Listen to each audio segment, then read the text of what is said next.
Assalamualaikum dan salam Malaysia Madani. Kanta 744 mendahului berita. Kita mulakan dengan rangkuman berita utama hari ini dalam segmen Esensi. KPDN sedia dan terbuka untuk bekerjasama dengan lebih banyak pihak industri yang mahu meneruskan inisiatif Payung Rahmah.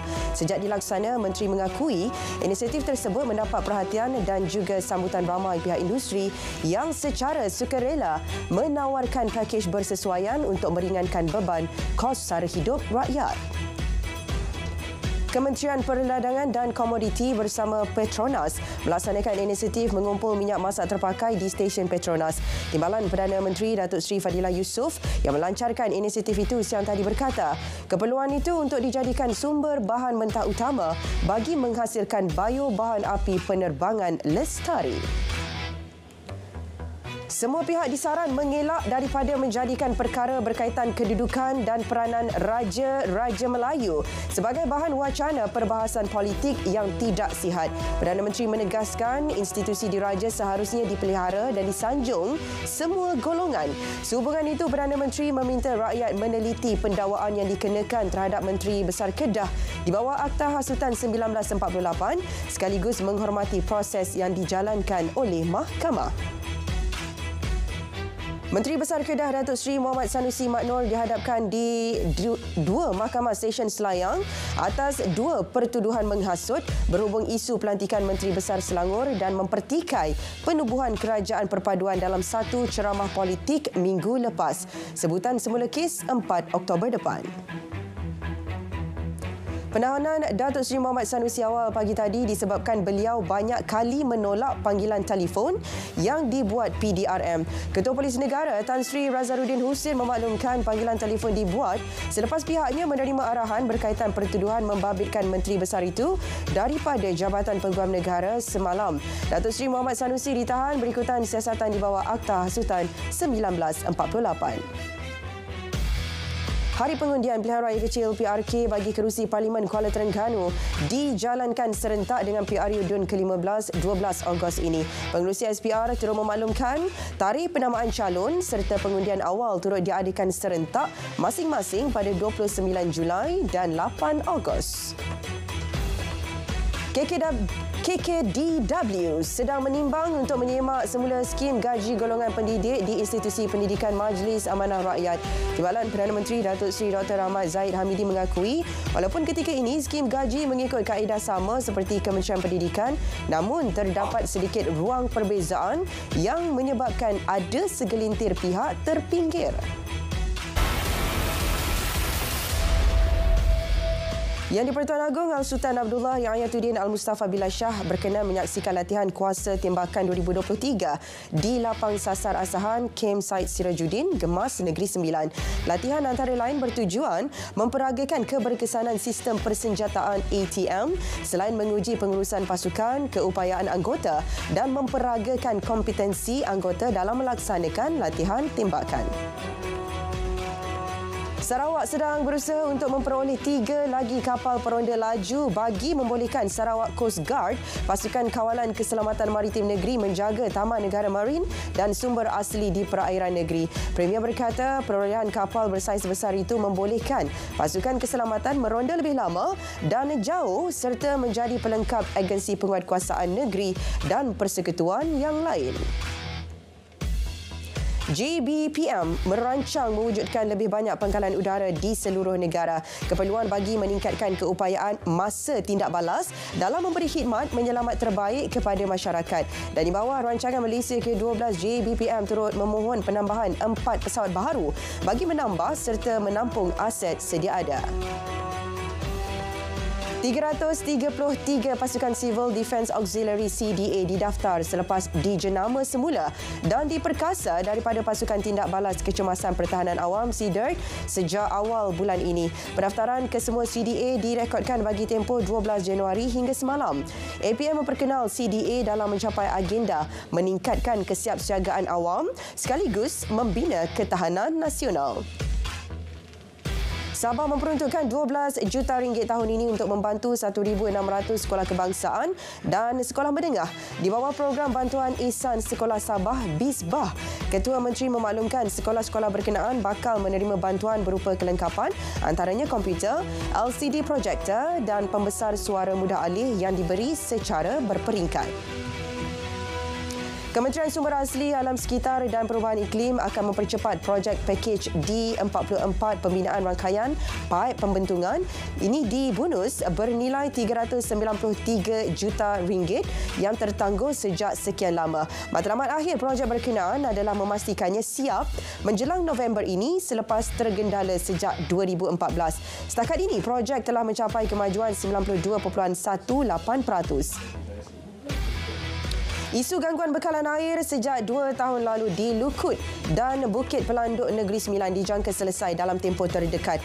Menteri Besar memberitahu ia menerusi projek penggantian tangki simpanan. 5.8 juta ringgit diperuntuk untuk projek melibatkan kerja-kerja penggantian tangki bocor.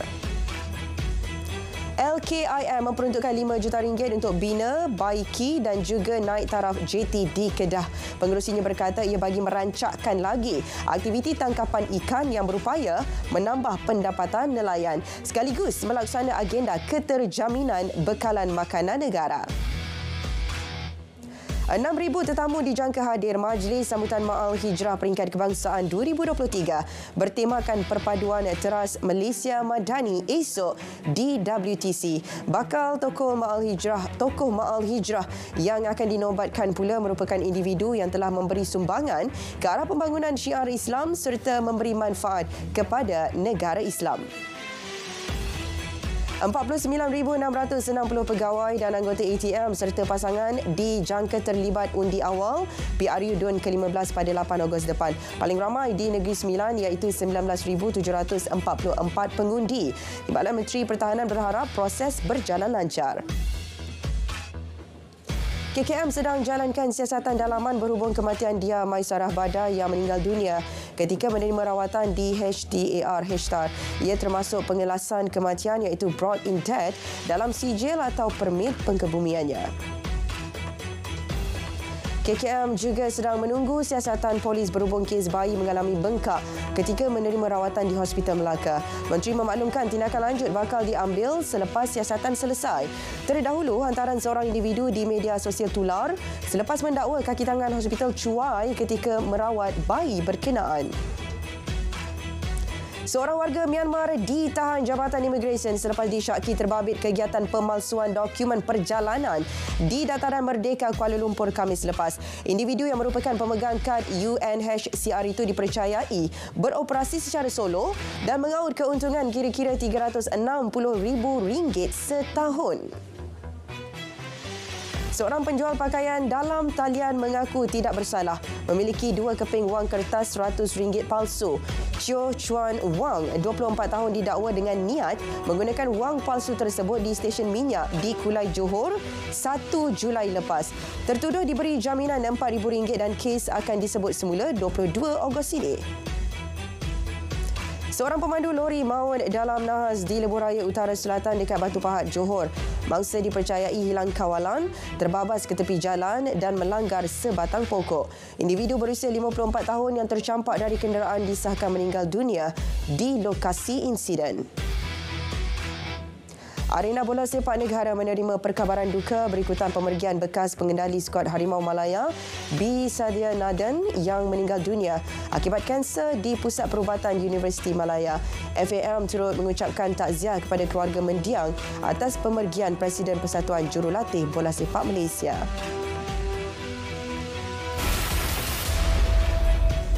Arab Saudi serta syarikat minyak dan gas Aramco bakal menumpukan pelaburan dan perkembangan operasinya di Malaysia. Perdana Menteri dimaklumkan Aramco senang dengan dasar dan pimpinan kerajaan. Susulan itu, Aramco membuat keputusan untuk menjadikan Malaysia hub perkembangan ONG (Oil and Gas) bagi Arab Saudi di Asia Tenggara. Syarikat Geely bersetuju meneruskan projek pembangunan kota automobil di Tanjung Malim, Perak dengan suntikan dana berjumlah 40 bilion ringgit. Ketika memaklumkan perkara itu, Perdana Menteri yakin pembangunannya berupaya meningkatkan ekonomi negara serta membuka peluang pekerjaan kepada tenaga kerja tempatan. Kementerian Kewangan yakin sasaran 60% perbelanjaan daripada peruntukan belanjawan 2023 dapat dicapai bulan depan bagi menyokong langkah kerajaan menyegerakan pelaksanaan projek-projek cakna rakyat. Kata Datuk Seri Ahmad Maslan, MOF telah mengagihkan peruntukan yang diumumkan dalam belanjawan 2023 kepada agensi serta kementerian terlibat. Suruhanjaya Security mengemas kini senarai peringatan pelaburnya dengan menambah 5 entiti klon berpotensi dan 2 laman web tanpa kebenaran. Menerusi hantaran di laman sosial, orang ramai diingatkan agar sentiasa menyemak dahulu sebelum membuat sebarang pelaburan. Untuk senarai dan butiran terperinci mengenai pelaburan yang tidak dibenarkan, layari laman web SC. Pelan Hala 7 Peralihan Tenaga Negara NETR bakal memberi fokus kepada pembangunan tenaga boleh baharu. Sektor itu, akui Menteri Ekonomi, merupakan kunci utama kepada perkembangan ekonomi negara dengan menjana pelbagai peluang pekerjaan untuk setiap tahap kemahiran.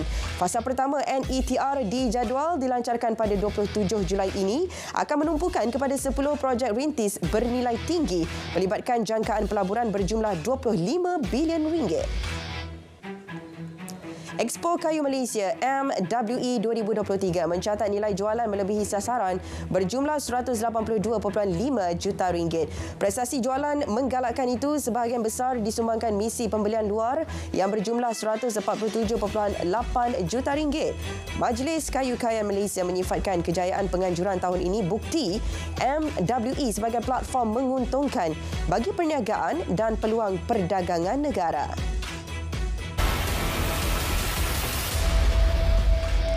Cuaca berjerebu melanda kebanyakan bandar di Amerika Syarikat susulan kebakaran hutan di beberapa kawasan di Kanada. Perkhidmatan Cuaca Kebangsaan mengeluarkan amaran kualiti udara buruk pada Isnin dan Selasa di barat South Dakota dan timur laut Wyoming.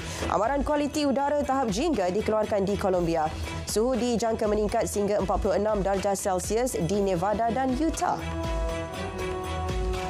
China dan Amerika Syarikat perlu bekerjasama untuk menangani pemanasan global dan hujan lebat yang melanda sebahagian besar dunia. Perdana Menteri China ketika pertemuan dengan wakil Amerika berkata, ia memandangkan kedua-dua negara merupakan penyumbang terbesar pelepasan gas rumah hijau. Pertemuan menandakan diplomasi iklim peringkat tertinggi diteruskan selepas terganggu susulan pertikaian Taiwan dan perdagangan. Presiden Korea Selatan menggesa sistem tindak balas bencana negara itu dirombak. Ia selepas lebih 40 individu terkorban dalam tempoh kurang seminggu susulan hujan lebat. Kerja-kerja pemulihan masih diteruskan di lokasi terjejas. Operasi mencari dan menyelamat diteruskan susulan taufan talim yang melanda wilayah Fujian di selatan China. Bencana mengakibatkan banjir di seluruh kawasan berkenaan. Penduduk dipindahkan dari kediaman masing-masing. Beratus-ratus penduduk dipindahkan susulan kebakaran hutan yang berlaku berhampiran Athens. Angin kencang mengakibatkan kebakaran sukar dikawal dan pusat peranginan Lagu Nisi turut musnah selain 5 rumah penduduk rosak. Seorang individu ditahan selepas disyaki mencetuskan kebakaran. Kumpulan perundingan nuklear yang disertai Korea Selatan dan Amerika Syarikat jadi titik mula pencegahan efektif terhadap Korea Utara. Demikian dinyatakan Presiden Korea Selatan. Kumpulan itu bakal menyelaraskan tindak balas nuklear bersekutu dengan lebih baik sekiranya berlaku perang dengan Pyongyang. Bagaimanapun, China dan Korea Utara mengkritik pembentukannya kerana didakwa meningkatkan lagi ketegangan di semenanjung Korea. Kapal selam peluru berpandu balistik bersenjata nuklear Amerika Syarikat tiba di Korea Selatan buat pertama kali sejak tahun 1980-an. Penyelaras Indo-Pasifik White House mengesahkan perkara itu ketika sesi taklimat di Seoul. Kapal selam berkenaan amat jarang membuat hentian di pelabuhan asing. Ketua Bank Dunia memaklumkan jurang yang semakin ketara antara negara kaya dan miskin berisiko meningkatkan paras kemiskinan di negara membangun. Banyak negara masih dalam proses pemulihan susulan pandemik COVID-19 dan perang Rusia-Ukraine. Perubahan iklim turut mendatangkan kesan terburuk terhadap negara miskin. Kanta 744 berakhir di sini. Menyusul selepas ini berita perdana bersama Fatil Hidayat Ghazali dan Farhatul Asyati Osman untuk paparan lebih komprehensif. Malaysia Madani, tekad perpaduan, penuhi harapan.